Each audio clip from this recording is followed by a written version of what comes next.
کیا کبھی آپ نے سوچا ہے کہ ایک ہی عمل جیسے نماز، روزہ یا صدقہ کسی کو جنت میں لے جاتا ہے اور کسی کے لیے بوجھ بن جاتا ہے؟ فرق کیا ہے؟ فرق ہے نیت کا۔ ہمارے ہر عمل کی بنیاد ہماری نیت ہے۔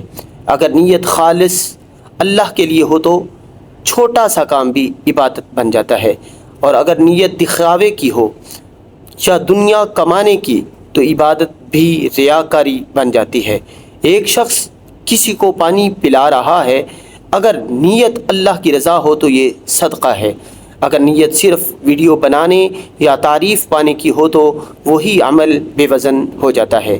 قل انی امرت ان اعبد اللہ مخلصا لہ الدین، کہہ دیجئے مجھے حکم دیا گیا ہے کہ میں اللہ کی عبادت خالص اسی کے لیے کروں۔ ہر دن کے کاموں سے پہلے نیت کریں، یا اللہ میں یہ کام تیرے لیے کر رہا ہوں۔ یہی نیت آپ کی دنیا کو دین بنا سکتی ہے۔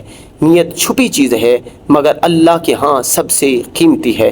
تو آئیے نیتوں کو پاک کریں، عملوں کو روشن کریں، کیونکہ نیت ٹھیک ہو تو دنیا بھی جنت کا راستہ بن جاتی ہے۔ سرکار دو عالم صلی اللہ علیہ وسلم فرماتے ہیں، انما الاعمال بالنیات، ہر عمل کا دار و مدار نیت پر ہے۔ اگر آپ کی نیت اچھی ہے تو اللہ تبارک و تعالیٰ اس کا آپ کو اجر عطا فرمائے گا۔